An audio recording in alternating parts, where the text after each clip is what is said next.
British शासकों से देश को आजादी दिलाने में अपना सब कुछ न्यौछावर कर देने वाले अमर बलिदानियों की यादों को संजोने और उन्हें श्रद्धांजलि अर्पित करने के लिए निर्मित संजय प्लेस स्थित शहीद स्मारक अब नए लुक में नजर आएगा।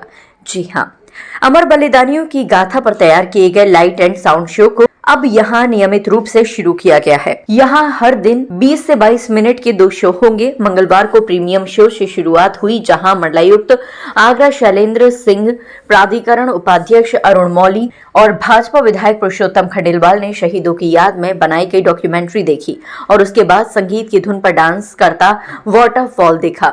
डॉक्यूमेंट्री में 1897 से लेकर 1942 और 1947 की लड़ाई को शब्दों में पिरोकर दर्शाया गया। इस दौरान आगरा से जुड़ी आजादी के अहम पहलुओं को भी प्रमुखता से इस फिल्म में दर्शाया गया, जिसमें आगरा के अहमदपुर तहसील से लेकर बरहन स्टेशन पर हुए बम ब्लास्ट और गोलीकांड को भी शामिल किया गया।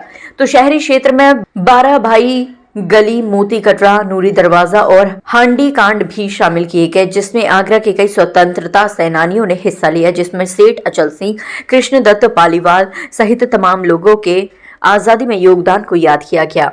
इस लाइट एंड साउंड शो के लिए आम लोगों को 100 रुपए देने होंगे, जिसमें वीडियो से लेकर वाटरफॉलिंग शो शामिल है, जबकि सुबह 8 बजे तक शहर के लोगों के लिए टहलने के लिए फ्री रहेगा, जिसके बाद शाम 6 बजे तक 20 रुपए किराया होगा। शो के लिए जहां इंडियन के लिए 100 रुपए शुल्क रखा गया है, तो वहीं विदेशियों के लिए इसका टिकट 500 रुपए होगा।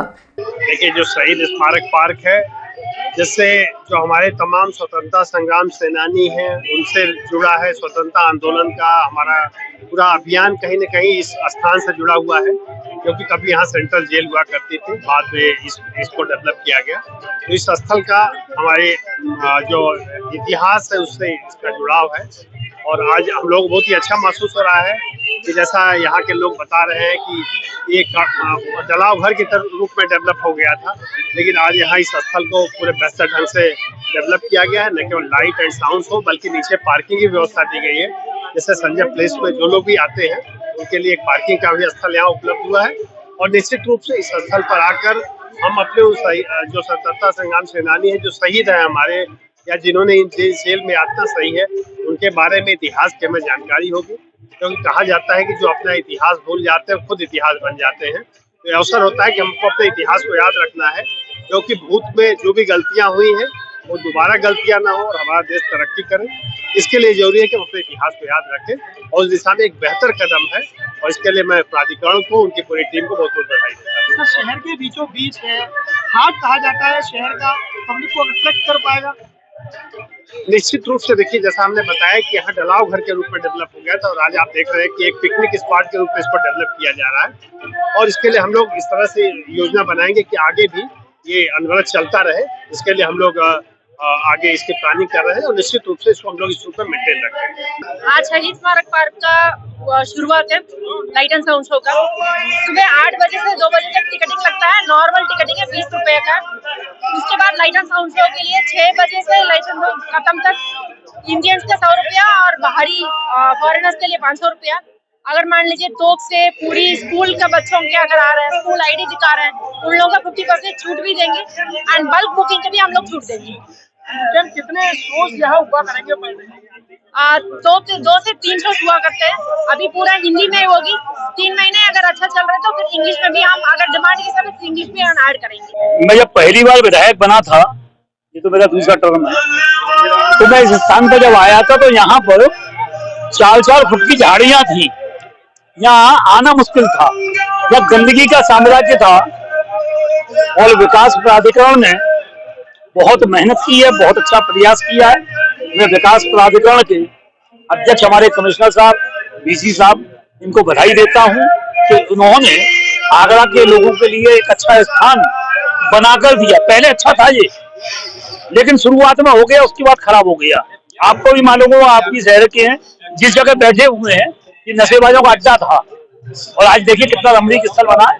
मैंने डीसी साहब से भी आग्रह किया है कि यहाँ कुछ खान पान के स्टॉल भी लगे और जो अपने आदर्श नंदन गुप्ता जी के द्वारा जो पटकथा लिखी गई है, कम समय में लिखी तो बहुत अच्छी है, लेकिन अधूरी है। इसको अभी और पूरा करने की आवश्यकता है, क्योंकि आगरा में भी शहीदों की संख्या बहुत बड़ी है, कम लिखी है। लेकिन जितनी लिखी है बहुत अच्छी लिखी है, लेकिन इसको और बढ़ाने की आवश्यकता है और आगरा के लोग इससे जुड़े हैं। और मेरा सबसे बड़ा जो आग्रह है, मिडिल क्लास और लोअर मिडिल क्लास के लोगों को ध्यान में रखकर सारे काम किए जाएं। सस्ते दामों पर कुछ खान पान के स्टॉल लगे। हमने पालीवाल पार्क में भी इसके लिए योजना तैयार की है, तो वहां पर एक चौपाटी के रूप में उसको विकसित करना था, लेकिन कुछ भैया पर्यावरण विदों ने आपत्ति कर दी कि यहाँ नहीं होना चाहिए कुछ भी। लेकिन मैं समझता हूँ कि आने वाले समय में पालीवाल पार्क भी एक बहुत अच्छा स्थान बनेगा और बना भी है। विकास प्राधिकरण ने योग केंद्र वगैरह पर काफी अच्छे बनाए हैं और साथ में जो वहाँ लाइब्रेरी है जिसका नामकरण नाम बदल गया है, लोकतंत्र सेनानी स्वर्गीय अधीश भटनागर जो हमारे बहुत बड़े राष्ट्रीय लेखक हैं, उनकी स्मृति में उनका नाम रख दिया गया है। माननीय मुख्यमंत्री जी भी उस पर अपनी सहमति दे चुके हैं और उन्होंने उस योजनाओं का शिलान्यास भी किया है। और हमारी कोशिश है कि वह जो पुस्तकालय है, मैं भी उसका पाठक रहा हूँ, वो एक राष्ट्रीय स्तर पर एक शानदार पुस्तकालय के रूप में विकसित हो, ये हमारे प्रयास है।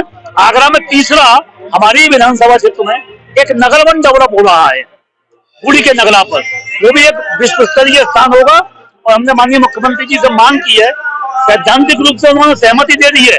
नाइट सफारी, आपको मालूम है कि नगला बूढ़ी के नगर वन से लेकर और कीचम तक पूरा जंगल ही जंगल है, वहां उसको विकसित कर सकते हैं। और मैं समझता हूँ कि आगरा अब विकास की ओर तेजी से बढ़ रहा है।